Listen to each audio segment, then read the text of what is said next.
Michel Onfray recadre Benjamin Duhamel sur la liberté d'expression. C'est un problème d'avoir un pays comme les États-Unis, qui est censé être un allié depuis longtemps, qui prend des mesures aussi hostiles vis-à-vis de l'Europe, et qui par ailleurs, on parle des produits taxés, il y a aussi la question de la position des États-Unis sur la guerre en Ukraine, et qui peut prendre des mesures qui pourraient aboutir à ce que l'Ukraine soit la grande perdante et qu'une paix soit conclue sur le dos de l'Ukraine. Ça, c'est un problème quand même. Mais évidemment, mais ils font de la politique. On n'en fait plus, c'est tout. Voilà le problème. C'est-à-dire que vous êtes dans une espèce de marigot. Vous dites il faut être gentil, il faut être bon, il faut que tout le monde s'aime, il faut, etc., etc. Vous parlez de démocratie, vous parlez de république. Vous en moquez complètement d'ailleurs de la démocratie. Vous fermez des chaînes, vous insultez des gens, vous interdisez des gens sur le service public, mais en même temps, vous donnez des leçons de démocratie. Attendez, alors là, on mélange... Non, mais vous allez encore dire que je mélange tout. Mais non, non, mais un peu pas la du même tout. Mais chose. c'est que je vous interroge sur comment dire, la guerre en Ukraine et la façon dont les États-Unis risquent de prendre un certain nombre de décisions dont l'Ukraine pâtirait, et vous me répondez, on décide de fermer une chaîne. Je suis en train de vous répondre. Si effectivement, dans ma réponse, vous prélevez quelque chose en disant que ça n'a rien à voir, c'est votre affaire si vous n'auriez pas le rapport. Moi, je vois simplement qu'on ne va pas donner des leçons de démocratie quand on aurait soi-même à en prendre. Vous avez l'impression que nous sommes dans un régime de liberté d'expression, ce qui est faux. Vous avez aujourd'hui des choses qui peuvent être dites, d'autres qui ne peuvent pas être dites, des gens qui ont accès au service public, des gens qui n'ont pas accès au service public, des gens qui sont interdits de conférences publiques et qu'on n'interdit pas eux, qu'on ne poursuit pas eux, etc., etc. Mais je rêve d'imaginer que vous puissiez penser que les quelques milliardaires qui détiennent la presse puissent aujourd'hui ne les détenir que par amour. Je ne crois pas que vous tenez ce discours. Je ne crois pas que vous soyez particulièrement tricard dans les médias. Or, les médias où vous intervenez sont effectivement... Je vous parle du service public. Je parle du service public dans lequel on peut être interdit.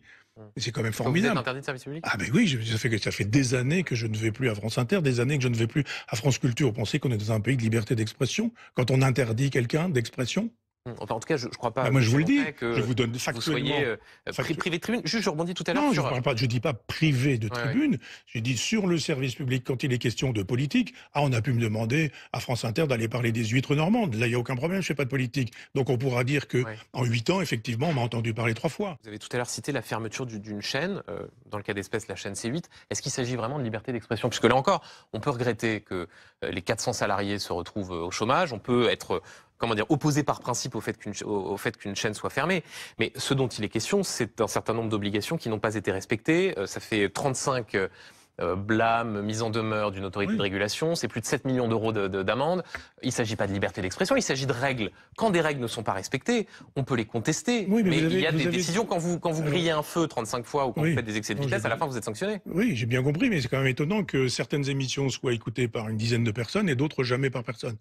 C'est quand même étonnant que les signalements soient toujours faits avec les mêmes, sur les mêmes sujets, sur les mêmes questions. C'est étonnant aussi qu'on puisse dire 3,5 millions d'euros d'amende. Pourquoi ? D'où ça vient ? Comment est-ce qu'on justifie que... Écoutez, je peux vous donner quelques exemples. Non, les 3 millions... Inviter des faux policiers alors qu'ils ne font pas partie d'une unité, débattre de l'opportunité de torturer des responsables des attentats de Moscou. Oui. Vous allez en trouver 35 ? Ah oui, je peux vous faire toute la liste si vous voulez. Il y en a 35, mais vous savez, les signalements, vous pouvez les faire dès que vous avez quelqu'un qui a émis l'idée que peut-être il y avait... Non, mais là, c'est pas un signalement, c'est une mise en demeure. C'est-à-dire que c'est l'autorité de régulation qui décide. Oui, j'entends bien, mais quand vous êtes en train de passer la journée à écouter les chaînes pour pouvoir trouver des occasions de dénoncer des gens en disant on les a dénoncés, on les a... C'est les téléspectateurs qui font des signalements. C'est les téléspectateurs qui font des signalements. N'importe quel téléspectateur. Vous en avez fait, vous, déjà, des Non, moi, j'en ai pas fait. Oui, moi non plus. Il y a des gens dont c'est le métier. Moi, je fais l'objet parfois de signalements et je vois bien, ça vient toujours du même endroit. C'est toujours sur les mêmes sujets. C'est toujours avec les mêmes questions. Puis au bout du compte, vous dites « Ah mais vous avez grillé quand même 35 fois les feux. Il faut bien qu'on vous fasse sauter votre permis. » Je le connais, l'argumentaire. Je dis simplement que, moi j'ai vu sur cette chaîne, je regardais pas cette chaîne, mais qu'il y avait 2 dames qui s'occupaient des animaux. Vous pensez qu'il faut les punir, ces dames-là ? Il y a des gens qui s'occupaient de vieilles voitures ou de courses automobiles. Vous pensez qu'il faut les punir, ces gens-là ? Les gens qui font ces émissions ? Non, je parlais de la question de la liberté d'expression. Moi, je sais, j'ai été pensionnaire et les punitions collectives, j'ai jamais supporté ça. Quand à 3 heures du matin, vous êtes dehors parce que vous êtes en train de payer les sottises que quelqu'un a pu faire à 3 heures du matin, vous dites c'est pas moi, pas en mon nom.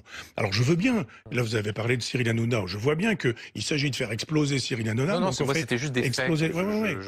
Comme par hasard, c'est l'exemple que vous m'avez donné. Mais je dis simplement que on punit des gens. On punit des gens.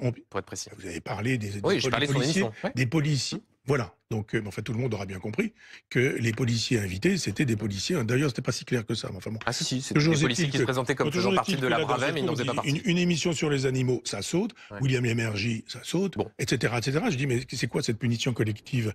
Donc, au nom de la liberté d'expression. Je ne pense pas qu'en dehors de chez Orwell, le fait de censurer, ça puisse être le signe de la liberté d'expression. Il y a vraiment que chez Orwell qu'on vous dit, c'est parce qu'on interdit qu'on crée la liberté. C'est parce qu'on fait la guerre qu'on est en train de faire la paix. Et là, c'est parce qu'on ferme des chaînes qu'on respecte la liberté d'expression. On est vraiment dans une société orwellienne. Si c'était le cas, vous ne pourriez pas peut-être tenir ce genre de discours. Non, mais c'est pas. Vous avez, je sais pas si vous avez lu Orwell, mais c'est pas comme ça que ça se passe. Il y a des moments où vous êtes interdit de parole, et il y a des moments donnés où on vous donne la parole, mais pour mieux vous interdire la parole. Vous pouvez pas aller au bout d'un argument, vous pouvez pas aller au bout d'une démonstration. Vos phrases sont complètement coupées. Ça aussi, c'est une façon de ne pas respecter la liberté de parole.